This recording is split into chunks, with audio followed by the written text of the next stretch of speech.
నమస్తే, welcome to our channel. ప్రముఖ ఆధ్యాత్మికవేత్త, ఆస్ట్రాలజర్ అనంత్ కుమార్ శర్మ గారు ఉన్నారు. వారితో మాట్లాడదాం. నమస్తే అండి. నమస్తే అమ్మ.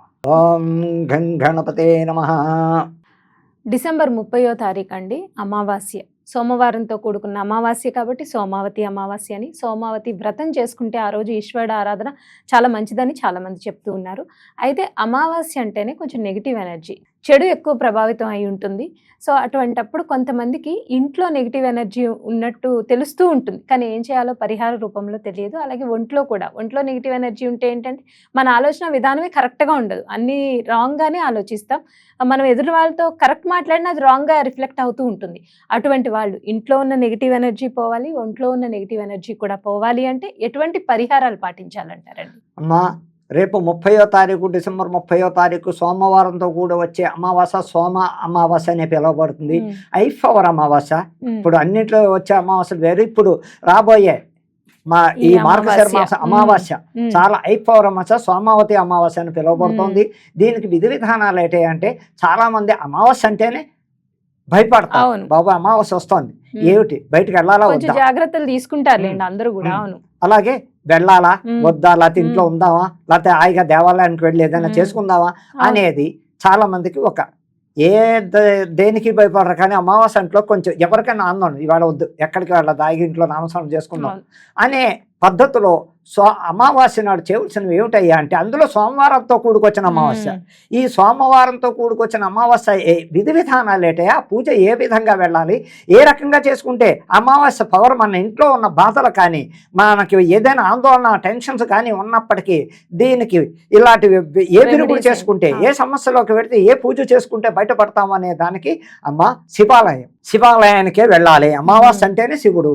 ఆ శివారాధన అందులో సోమవారంతో కూడుకొచ్చింది కాబట్టి ఎర్లీ మార్నింగ్ చక్కగా బ్రహ్మముహూర్తంలో 5 గంటలకల్లా శివాన్ని రుద్రాభిషేకం చేయించుకోవడం వల్ల చక్కగా ఎవరు ఏ వ్యక్తి అయినా సరే అమావాస్య నాడు శివాభిషేకం చేయించుకోవడం, శని బాధలు ఉన్న వాళ్ళు కానీ, ఏ బాధలు ఏ దశ నడుస్తున్న వాళ్ళకి కానీ, ఇబ్బందులు ఉన్న వాళ్ళకి కానీ అమావాస్య నాడు సోమవారంతో కూడుకుని శివాభిషేకం చేయించుకోవడం, శివనామస్మరణ చేయడం, శివారాధన చేయడం వల్ల ఆ రోజంతా చక్కగా ఉండగలిగితే ఉపవాసం ఉండి సాయంకాలం 6 to 7 మధ్యలో మళ్ళా శివుడికి అసలు శివ దర్శనం పగల కన్నా సంధ్యా సమయం చాలా ఐపవర్ ఎక్కువ. శివ దర్శనం సంధ్యా సమయంలో ఎలాగే అంటే అక్కడ ఆయన తిరుగుతూ ఉంటాడు, భార్యతో తిరుగుతూ ఉంటాడు.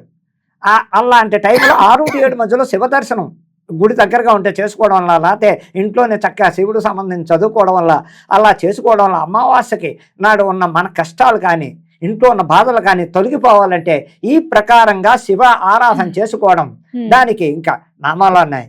ఓం నమ శివాయ శివాయ, ఓం నమ శివాయ శివాయ, శివ పంచాక్షరి అలా 11 సార్లు. ఓం తత్పురుషాయ విద్మహే మహాదేవాయ ధీమహి తన్నో రుద్ర ప్రచోదయాత్. అదో ఓం సర్వేశ్వరాయ విద్మహే శూలహస్తాయ ధీమహి తన్నో రుద్ర ప్రచోదయాత్. అలాగే ఓం నమస్తే అస్తు భగవాన్ విశ్వేశ్వరాయ మహాదేవాయ త్రింబకాయ త్రిపురాంతకాయ త్రికాలాగ్ని కాలకాలాగ్ని నీలకంఠాయ రుద్రాయ మృత్యుంజయాయ సర్వేశ్వరాయ సదాశివాయ శ్రీవాన్ మహాదేవాయ నమః. ఈ రుద్రం పఠించడం వల్ల కూడా ఎంతో శక్తి వస్తుంది, ఎంతో పవర్ వస్తుంది. అనారోగ్యవంతులు కూడా ఆరోగ్యంగా చక్కగా ఉంటారు. అలా ప్రతి అమావాస్యకి కూడా చెయ్యొచ్చు. అమావాస్యకి శివాలయమే ప్రసిద్ధి, ఏ గుడికి వెళ్ళినా కాదు. ఏ రోజు వచ్చిన అమావాస్య శివుడికే దర్శించాలి, శివాభిషేకాలు చేయించుకోవాలి. దీనివల్ల ఎన్నో ప్రయోజనాలు ఉన్నాయి. అందులో చక్కటి మార్గశిర మాసం అయిపోతూ ఎండింగ్ లో సోమవారంతో కూడుకొచ్చిన అమావాస్య అంటేనే ఎంతో పవర్ఫుల్. ఆ వేళ శివుణ్ణి ఆరాధించండి, శివపార్వతులను ఆరాధించండి, శివాలయాలకు వెళ్ళి దర్శనం చేయండి. చక్కటి మార్గం ఇస్తాడు ఆ భగవంతుడు అని చెప్పడానికి కూడా ఆస్కారం ఉంది అని చెప్పడానికి. అదే ఇంట్లో ఉన్న నెగిటివ్ ఎనర్జీ పోవాలి, అలాగే ఒంట్లో ఉన్న నెగిటివ్ ఎనర్జీ కూడా పోవాలి అంటే ఆ రోజు పాటించాల్సిన పరిహారాలు చెప్పండి. పరిహారాలు ఏమున్నాయమ్మా? నిష్ఠ అంటే పూజ అయిపోయాక తినేవాళ్ళు తినేయచ్చు, ఆఫీసుకి వెళ్ళి వాళ్ళు వెళ్ళొచ్చు ధైర్యంగా. నిష్ఠ పాటించడం అంటే ఇంట్లో ఒక్కరోజు నాన్ వెజ్ తినకుండా ఉంటే ఎంతో పుణ్యం. నాన్ వెజ్ తినకుండా చక్కగా నిష్ఠ పాటించి ఈ ప్రజలంతా మామూలు వెజిటేరియన్ తింటూ చక్కగా పెడితే అది చాలు. నియమనిష్టలు అంటూ శనేశ్వరుడికి ఏమొక్కలే. అక్కడ అమావాస్య నాడు సోమవారంతో కూడుకొచ్చింది కాబట్టి అమావాస్య నాడు నాన్ వెజ్ తినకుండా ఏ వ్యక్తి అయినా చక్కగా పరిష్కారం చేసుకుంటూ ఇంట్లో అమావాస్య నాడు ఏ రోజు వచ్చిన శివపార్వతులు అభిషేకం చేయించుకోవడం కానీ ఇంట్లో చేయించుకుంటే ఇంకా పవరు. బ్రాహ్మణికి ఆగ్రహించి రుద్రాభిషేకం ఇంట్లో పెట్టుకుంటే లింగార్చన చేయించడం కానీ రుద్రాభిషేకం చేయించడం అన్నా కానీ అమావాస్య నాడు శివుడికి ఎంతో ప్రీతి అయింది. అలా ఒప్పుకున్న వాళ్ళు, డబ్బులు ఉన్నవాళ్ళు, ఓ ఇద్దరు బ్రాహ్మణులు తెప్పించుకోవడం, మా ఇంట్లో రుద్రాభిషేకం రెండు అన్న వాళ్ళు వస్తారు, చక్కగా సహస్రలింగార్చన కానీ రుద్రాభిషేకాలతో చక్కగా అన్ని రకాల ద్రవ్యాలతో అభిషేకాలు చేస్తే కూడా ఎంతో అయిపోవరు. దానివల్ల ఆర్థిక ఇబ్బందుల్లో ఉన్న వాళ్ళు కానీ, వ్యాపారస్తులకు చికాకులు ఉన్నా కానీ, ఇందులో ఫ్యామిలీ విషయాల్లో భార్యాభర్తల క్లాషెస్ రావడం కానీ, మనశ్శాంతి లేకపోవడం, అలాంటి వాళ్ళందరూ ప్రతి అమావాస్య నాడు ఇంట్లో లింగార్చన కానీ చక్కగా రుద్రాభిషేకాలు కానీ పెట్టుకుంటే ఆ ఇంట్లో సుఖశాంతులు ఉంటాయి. చక్కగా చేసుకోండి. ప్రజలు నమ్మండి, దైవారాధనకి ఎక్కువ చెయ్యండి, ప్రజలంతా దైవభక్తిని ఎక్కువ చెయ్యండి. ఇప్పుడు నాస్తికత్వం ఎక్కువైపోతోంది కానీ దైవభక్తి తగ్గిపోతోంది. అందుకని ప్రజలు అర్థం చేసుకోండి, ఈ కాలం రాబోయే కాలం చాలా చండాలంగా ఉంది. అందరూ దైవారాధనలో ఉండండి. ఎటువంటి వ్యక్తి స్తోమత ఉన్న కాటిగా చేయండి. 10 రూపాయలే ఉంటే గుడికి వెళ్ళడం, 2 రూపాయలు అక్కడ ముష్టాడికే వేయండి. లోపల ఇవ్వమని ఏం లేదు, ఆ ముష్టాడికి 10 రూపాయలు 2 రూపాయలు ఇచ్చి చక్కగా అలాంటి పరిష్కారాలు మధ్యలో మీకు ఓపుకుంటే అన్నదానం కానీ ఇలాంటి గుళ్ళకి డబ్బులు కట్టండి. చక్కగా లేదు పులిహార ఓ 2-3 కేజీలు చేసి గుడికిచ్చి ప్రసాదం పంచిపెట్టండి. ఇలాంటివి చేయడం వల్ల కూడా మనకు ఆ దేవుడు మన వెంట ఉంటాడు. ఆ శివవార్తలు ఆశీర్వచనం ఎప్పుడు మన మీద ఉంటుంది. మనకి బాగా అనుగ్రహిస్తారు. వాళ్ళ సహకారం మనకు ఉంటుంది. మన ఆయురారోగ్యాలతో ఉంటాం, సుఖ సంతోషాలతో ఉంటాం అని చెప్పడానికి ఆస్కారం. అయితే ఇప్పుడు అమావాస్య అనగానే చాలా మంది దిష్టిలు తీస్తారు కదా అండి. చాలా అంటే ఇంటికైనా తీస్తారు, లేదు ఒంట్లో నెగిటివ్ ఎనర్జీ ఉందన్నా కూడా దిష్టి తీస్తారు కదా. ఎందుకు అంటే ఆ దిష్టి దోషాలు తొలగిపోతాయి అని చెప్పి. కను దృష్టి, నరదృష్టి, నరఘోష ఇవన్నీ అందరికీ ఫేస్ చేసిన అనుభవాలే. సో అటువంటి దిష్టి దోషాలు పోవాలి అంటే వాళ్ళు ఎటువంటి పరిహారాలు పాటించాలి? మీరు అడిగింది ఏమిటంటే అమావాస్య నాడు వచ్చే ప్రాబ్లమ్స్ ఏంటంటే ఇక్కడ చాలా రకాలు ఉన్నాయి. నరదిష్టి వల్ల కానీ, ఇంట్లో ఎవరికైనా ఇబ్బందులు వస్తున్నప్పుడు కానీ, ఎదుటి వాళ్ళ కన్ను మన మీద పడుతున్నప్పుడు కానీ, వాళ్ళ ఏడుపులు వాళ్ళు సూపర్గా ఉన్నారు మనకేంటి ఇదని అన్నది, ఇలాంటివన్నీ పోవడానికి పోతే అమావాస్య నాడు రాత్రి చేతబళ్ళు చేసిన వాళ్ళకి విరుగుడు ఇవ్వడం వల్ల ఎంతో పవరు. చేతబళ్ళు చేసి వాళ్ళు బాణామతులు చేస్తారు. ఇలాగే మన జీవాన్ని పడి ఏడ్చి వాళ్ళకి ఆ రోజు రాత్రి అమావాస్య నాడు చక్కగా చేతబళ్ళు విరుగుడు ఇప్పించుకోవడం వల్ల ఖచ్చితంగా చేస్తున్నారు. ఇవాళ పౌర్ణమి నాడు రాత్రి, అమావాస్య నాడు రాత్రి ప్రతి చోట చేతబళ్ళు ఎక్కువైపోతున్నాయి. చేతబళ్ళు చేస్తున్నారు. దానికి విరుగుడు మనకి ఎవరి మీద అనుమానం వచ్చింది, చేశారు వీళ్ళే మన అస్తమానం ఎలా ఉన్నారు ఏంటని ఎక్కువ సార్లు ప్రశ్నిస్తున్నారంటే వాళ్ళ కన్నదిష్ట మనమే పడింది. మన ఎదుగుదల లేకుండా వాళ్ళే చేస్తున్నారు. అర్థం చేసుకోవడానికి అక్కడ ప్రత్యక్షంగా దేవుడే చూపిస్తాడు.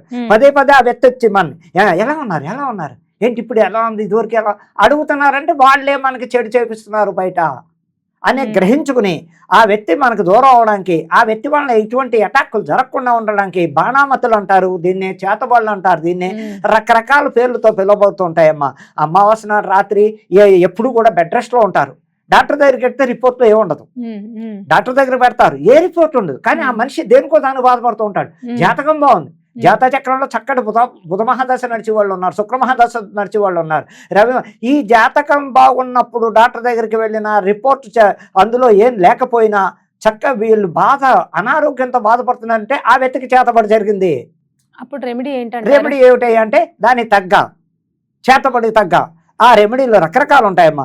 ఎవరి చేతన చేయించుకోవడం, చక్కగా పెద్ద వాళ్ళు ఉంటారు చేతబళ్ళు విరుగుడిచ్చి వాళ్ళు, అలాంటి వాళ్ళ దగ్గర ఇంటికి పిలిపించుకుని ఇంట్లో పెట్టి చేయించుకుంటే ఇంకా మంచిది. కాదు వాళ్ళు రమ్మని చోటకి వెళ్ళి విరుగుడు ఇప్పించుకోవడం వల్ల నరదిష్టుల దగ్గర నుంచి, హెల్త్ ప్రాబ్లమ్స్ దగ్గర నుంచి అన్నీ కంట్రోల్ చేస్తూ అమావాస్య నాడు జరిగే చక్కటి పరిష్కారం ఏంటంటే నరదిష్టులకి విరుగుడు. ఇంకా పోతే నరదిష్టికి ఏం చెయ్యాలయ్యా అంటే నిమ్మకాయలు, ఎండుమిర్చి, ఉప్పు సామాన్యంగా ఉన్న నెత్తి మించి 3 సార్లు తిప్పేయడం, నిప్పుల్లో పోయాలి. నిప్పుల్లో వేయడం వలన చాలా మంచిది. నిమ్మకాయలు, ఎండుమిర్చి, ఉప్పు తీసి చక్కగా నిమ్మకాయ వేయకూడదు నిప్పుల్లో, ఎండుమిర్చి, ఉప్పు. నిమ్మకాయలు ఏం చేయాలి? నిమ్మకాయలు పక్కన పడేయడం, కోసి దిష్టి తీసాక కోసేసి డస్ట్బిన్లో పడేయడం. ఈ ఉప్పు ఎండుమిరపకాయలు కలిపి నిప్పుల్లో వేయడం వల్ల ఘోషపోతూ ఉంటుంది. అంటే సింపుల్గా ఉన్న వాళ్ళకి, ఆ రూట్లో లేని వాళ్ళకి ఇలా చేసుకోవడం వల్ల కూడా. అలాగే నల్ల జీడి గింజ ఒకటి ఆ రాత్రి తెచ్చుకోవడం, హాల్లో చెత్త కొట్టేయడం, అది ఆ రాత్రి అంతా అక్కడే ఉంచాడు.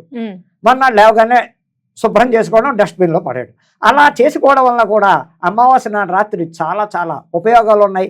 అమావాస్య ఎఫెక్ట్ మనకి ఎవరైనా ఏడుపులైనా చేతబడులు చేసినా ఎన్నో రకాల ప్రయోజనాలు, ఎన్నో రకాల రెమెడీలు ఉన్నాయి దీనికి. అలాగే బయట గుమ్మానికి ప్రతి అమావాస్య నాడు బూడిద గుమ్మడికాయ చక్కగా మార్చి కట్టుకోవడం, అలా ఆ బూడిద గుమ్మడికాయ మీద స్వస్తికి పెట్టేసి చక్కగా చుట్టూరా బొట్లు పెట్టేసి కలబందం దానికి వేళ్లాడ తీయడం వల్ల కూడా ప్రతి నెల మార్చుకోవడం వల్ల కూడా ఇంట్లో ఎనర్జీలు పోయి మనుషులకు ఆస్కారం ఉంది. రైట్ అండి. సోమావతి అమావాస్యకి పూజా విధానం చెప్పారు, అలాగే నరదృష్టి నరఘోష ఉన్న వాళ్ళు ఎటువంటి పరిహారాలు పాటించాలి అనేది కూడా చాలా చక్కగా వివరించారండి. ధన్యవాదాలు.